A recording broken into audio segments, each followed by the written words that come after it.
to the Prophecy Club. We're going to continue with me reading from the very interesting book, The Harbinger by Jonathan Cahn, and I strongly recommend you call the Prophecy Club and get the Harbinger gift offer, 785-266-1112. Now, The Harbinger in progress.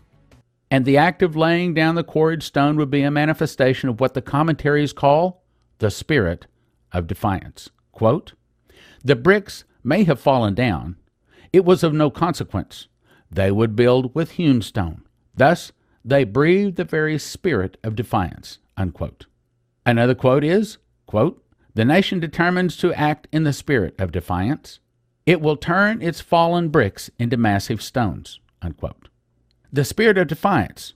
Why is that so significant? The angel said, well, on the day that America officially began its rebuilding by replacing the falling bricks of 9/11 with the Gazette stone, the governor of New York made a proclamation from the floor of Ground Zero. These were the words, quote, "Today, we, the heirs of that revolutionary spirit of defiance, lay this cornerstone." Unquote. He used those exact words? Yes, those exact words. You mean the same words and the same act, the quarried stone and the spirit of defiance joined together? Unbelievable. The whole thing is so, yes, it is. But it happened.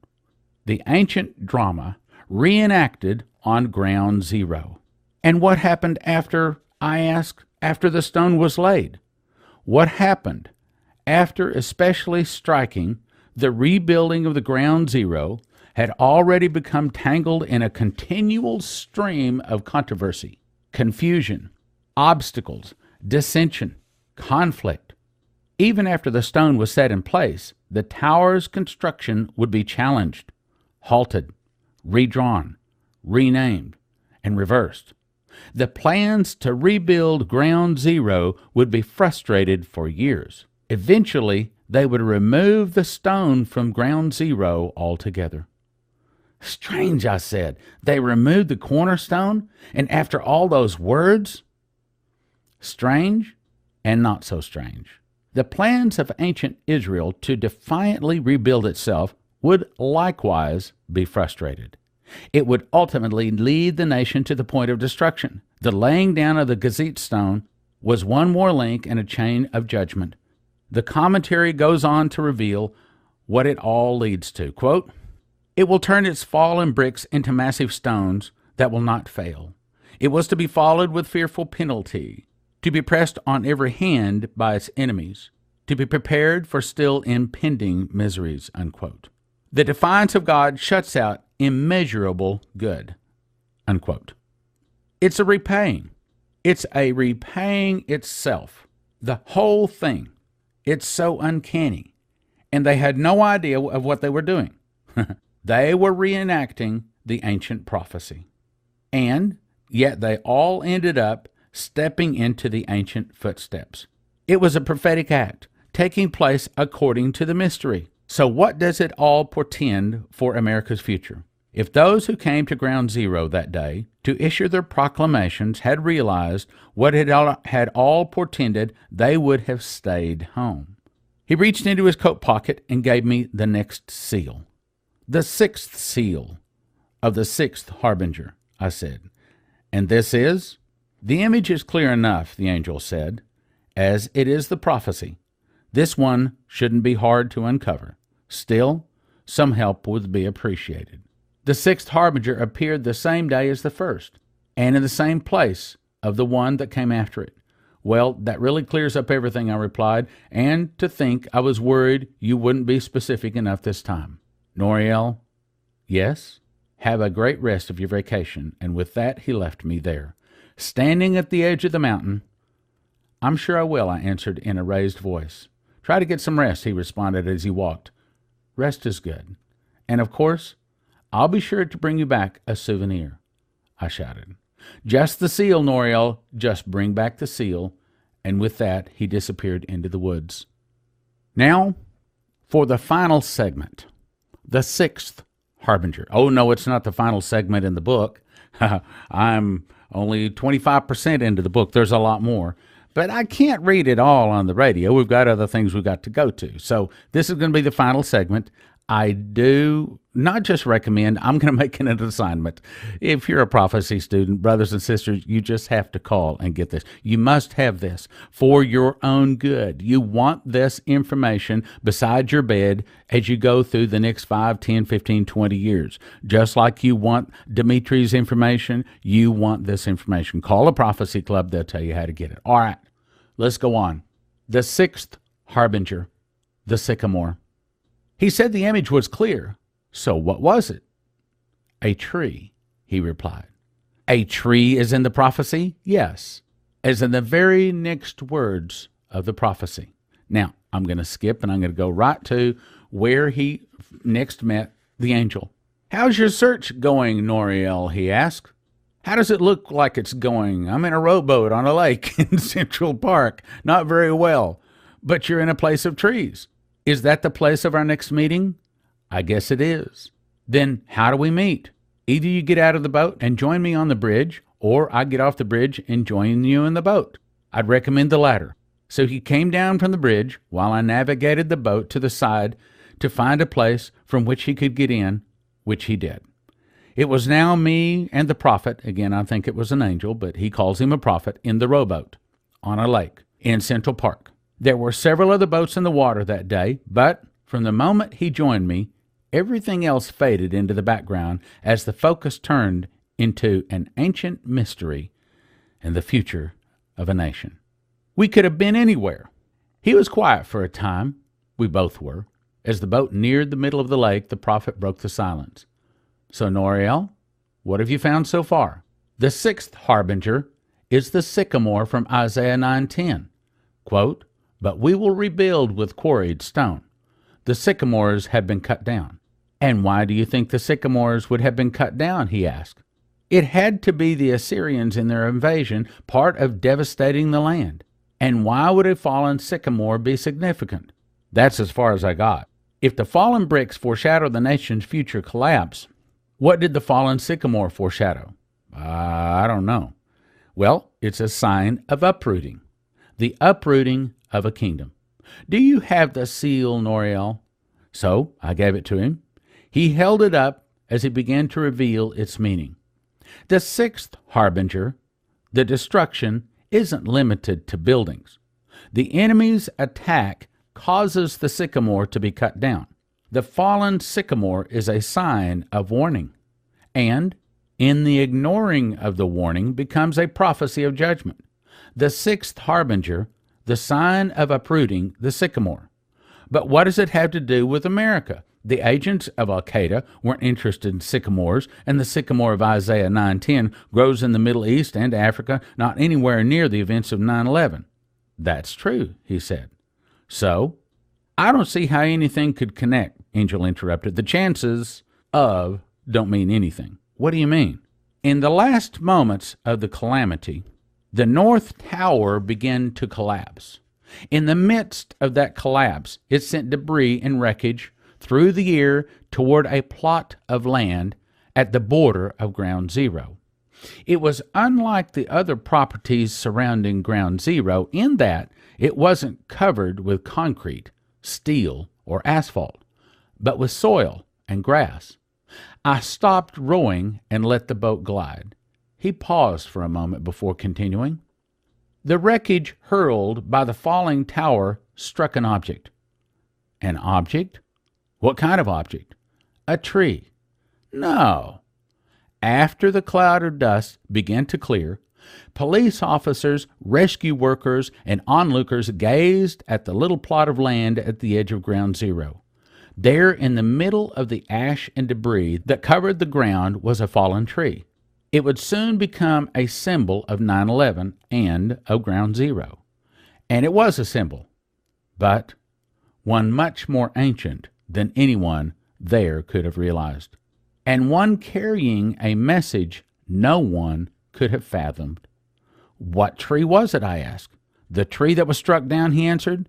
What kind of tree was it? It was a sycamore tree. The tree of Ground Zero that was struck down on September 11th was a sycamore tree? But how, I ask? How could it? I mean, they don't grow here. Well, when the American leaders declared, "We will rebuild," the same words of Israel's ancient vow, did they proclaim it in ancient Hebrew? No, of course not, I replied. And why not, he asked. Because American leaders don't speak ancient Hebrew, and who would have understood it? Exactly. In each case, the ancient and the modern, the leaders speak in the tongue of their people and nation. The harbinger is translated into the context of the nation in which it appears to the people, to whom it is directed. So too with the sign of the sycamore. It was a translation. A translation? How? The tree matches the nation, the land. The tree of Isaiah 9:10 was endemic to Israel, so the tree of 9/11 was endemic to America. But you said it was a sycamore. It's classified under the genus Platanus, but it's known by its common English name, sycamore. It was a sycamore, but yes, you're right, Noriel. The Middle Eastern sycamore doesn't naturally grow in the American Northeast, but there exists a version of the sycamore that does. The English sycamore. The English sycamore, a translation of the harbinger. And it was the English sycamore that happened to be growing on the little plot of land at the border of Ground Zero. And it was named sycamore because it was named after the Middle Eastern sycamore. So the tree that was struck down on 9/11 was named after the tree of Isaiah 9:10? Yes, the angel said. The ancient Middle Eastern harbinger was translated into Western form into an American tree bearing the same name of the Middle Eastern tree of Israel's judgment. And it just happened to be standing there on the corner of Ground Zero on 9/11. Just as everything else, he said. It just happened to be. But the Assyrians intended to cut down the sycamore tree. The terrorists of 9/11 didn't. The terrorists had no idea of Isaiah 9:10, no idea of the harbingers, no idea of the sycamore tree growing at the corner of Ground Zero, and no idea that their attack would cause it to fall or that its fall was connected to an ancient prophecy. They had no idea, but it still happened. What happened after it fell, I ask? It began the focal point of interest and attention. It was transformed into a symbol, just as with the other harbingers before him. The harbingers are, among other things, symbols. We'll be right back after this message.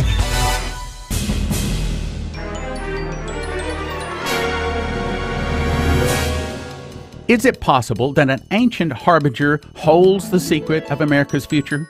That this mystery lies behind everything from 9/11 to the collapse of the global economy? Are the ancient harbingers of judgment now manifesting in America? Is God sending America a prophetic warning of what is to come? Before its destruction as a nation, ancient Israel received 9 harbingers, prophetic omens of warning. The same 9 harbingers now appear to be manifesting in America with immediate ramifications for end-time Bible prophecy. Hidden in an ancient biblical prophecy from Isaiah, the mysteries revealed in the harbinger are so precise that they foretold recent American events down to the exact day. The revelations are so specific that even the most hardened skeptics find it hard to dismiss. It sounds like a plot out of a Hollywood thriller, but it's real. Topics are: what is a harbinger? What are the 9 harbingers? What did the harbingers bring to Israel? Have 9 harbingers hit America now? Was 9/11 America's first harbinger? Does Isaiah 9:10 prophesy the fall of America? Does the harbinger involve some of America's highest leaders? Does the Shemitah have a prophecy for America? Is there a harbinger, a prophetic warning hidden in America's consecration ground? How the harbinger fits into end-time Bible prophecy. Call the Prophecy Club. Ask for The Harbinger, 785-266-1112. The Harbinger, 785-266-1112. Call now. And now, back to the program. The corner of Ground Zero, and no idea that their attack would cause it to fall or that its fall was connected to an ancient prophecy. They had no idea, but it still happened. What happened after it fell, I asked. It began the focal point of interest and attention. It was transformed into a symbol, just as with the other harbingers before it. The harbingers are, among other things, symbols. So the sycamore became a symbol of 9/11. It was labeled the sycamore of Ground Zero. Articles were written about it. It was placed on public display. Crowds gathered around it to see it, but they had no idea of the message it carried or how far-reaching the message was, nor did they take note of the small object entwined in its roots, which was a brick. He replied, "The bricks have fallen. The sycamores have been cut down." Yes, the whole thing is. I can't even put it into words. Everything replaying itself, everything following the details of an ancient prophecy now, even inanimate objects, the tower, the stone, the tree, and with nobody orchestrating it because it had to happen. The harbingers manifested because they had to manifest as signs, as prophetic messages. And what message does the sign of the sycamore hold for America, I ask? Well, it's a sign of a fall, of a cutting down, an uprooting, an end. When it appeared in ancient Israel, it prophesied the nation's downfall and the end of its kingdom. And now it reappears for America. So does that mean there has to be? Yes, it's another warning, said the prophet. It all depends if the warning is heeded. And if it's not heeded, if a tree falls to the ground and no one hears it, does it make any sound? Does it, I ask? In the case of the sycamore, it makes two. Two? For those who hear it, the sound of the warning and the call to redemption. And for those who don't, the sound of judgment. We were silent for a time. Then he reached into his coat pocket and handed me the next seal. I examined it without saying anything. I placed it in my pocket, then resumed rowing to bring the boat back into the dock. "And what clue do you have for me concerning the seventh harbinger?" I asked as we neared the dock. "It's as clear as the one before it," he replied, "closely joined to the sycamore. Yes, it's another image of a tree, but different." "Correct. There are two trees in the prophecy," I said. "So the seventh harbinger has to be the second tree." You see, Noriel, it's not so hard. You've already figured out all that, and without even spending weeks searching for the answer. And we haven't even reached the dock yet, I said. Well, then why do we need weeks or months before the next meeting? For you to work on it. Why don't we just keep going? Here, it's a place of trees. The setting works. He thought for a moment, then responded, "Why not? Then we'll do it here." "Why not?" he repeated. I never expected him to agree to the suggestion. It threw me enough to question him. So a prophet can change the plan, the appointed plan? Who said the plan was changed? But I was the only one who came up with the idea. And how do you know that you're coming up with the idea to change the plan wasn't the appointed plan in the first place? If it was a change of plan, then it wasn't appointed.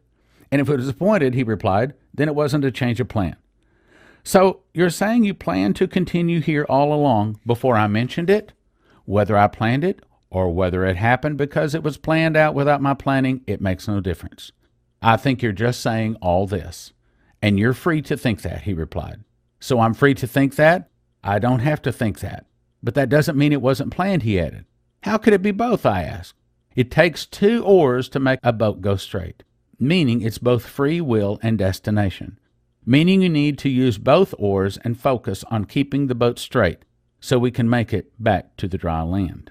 Okay, I'm going to try to read one last harbinger, the seventh harbinger. She rose from her chair. Do you know what that is, Noriel? I asked. An angel, I replied. This is Bethesda Fountain, and it's called the Angel of the Waters.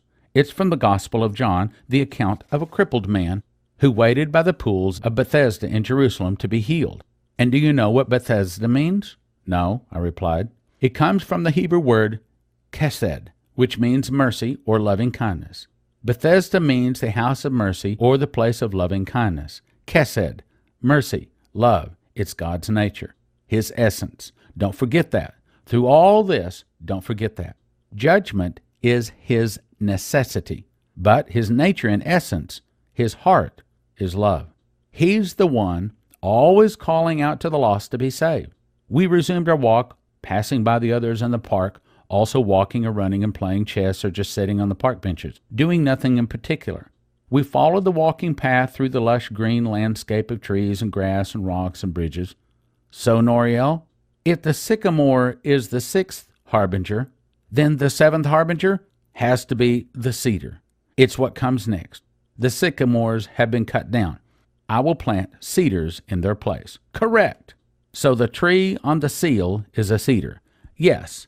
And what does it mean? He said, I have no idea. Their sycamores were fallen. They vowed to replace them. But instead of replacing them with other sycamores, they replaced them with cedars.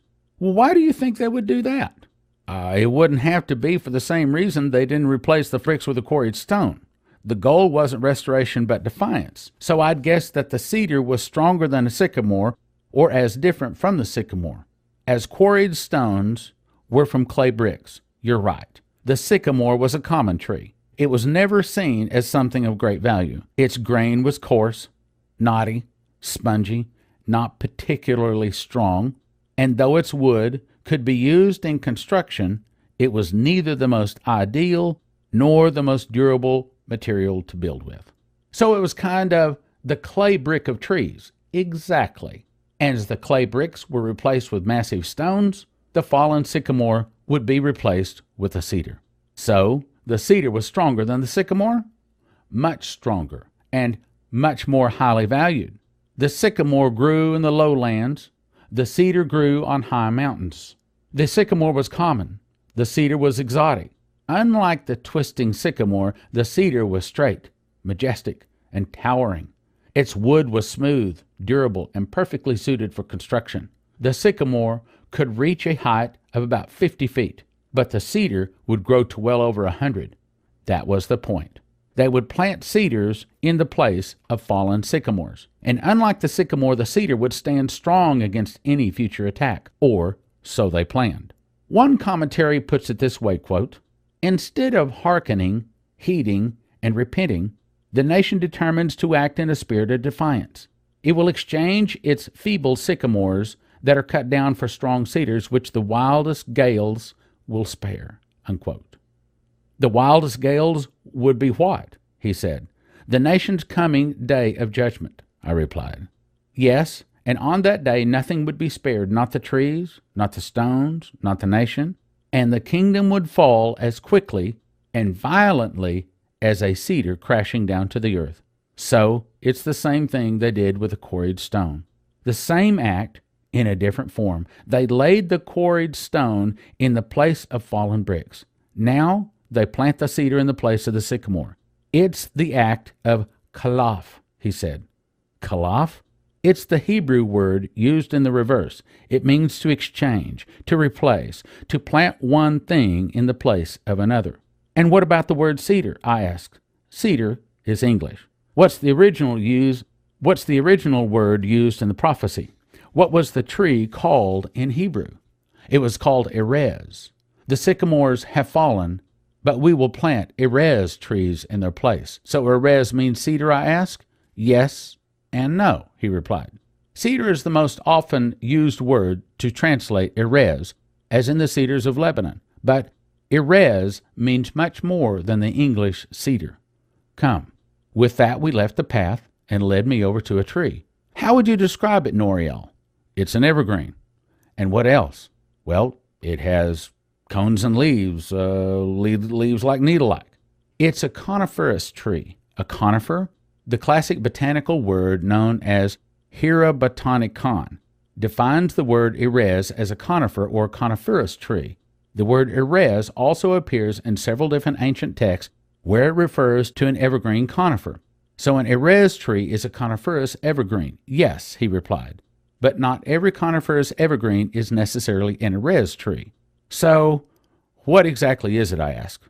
Most specifically, it's a particular kind of cone-bearing evergreen.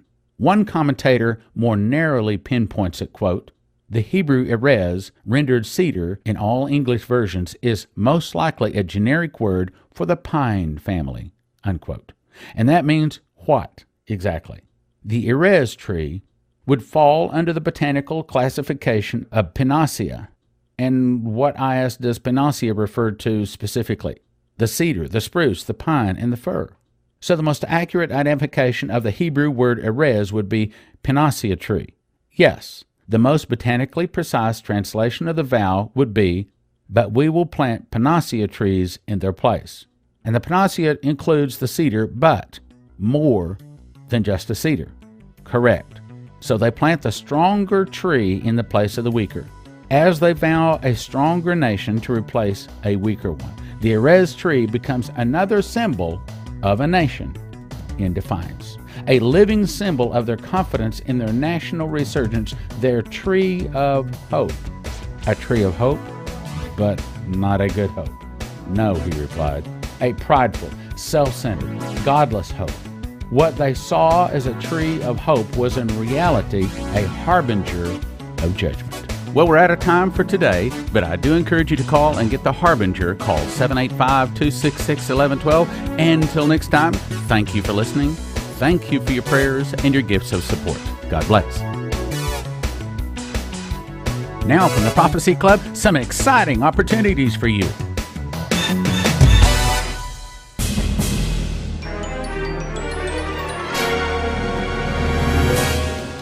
Is it possible that an ancient harbinger holds the secret of America's future? That this mystery lies behind everything from 9/11 to the collapse of the global economy? Are the ancient harbingers of judgment now manifesting in America? Is God sending America a prophetic warning of what is to come? Before its destruction as a nation, ancient Israel received 9 harbingers, prophetic omens of warning. The same 9 harbingers now appear to be manifesting in America with immediate ramifications for end-time Bible prophecy. Hidden in an ancient biblical prophecy from Isaiah, the mysteries revealed in the Harbinger are so precise that they foretold recent American events down to the exact day.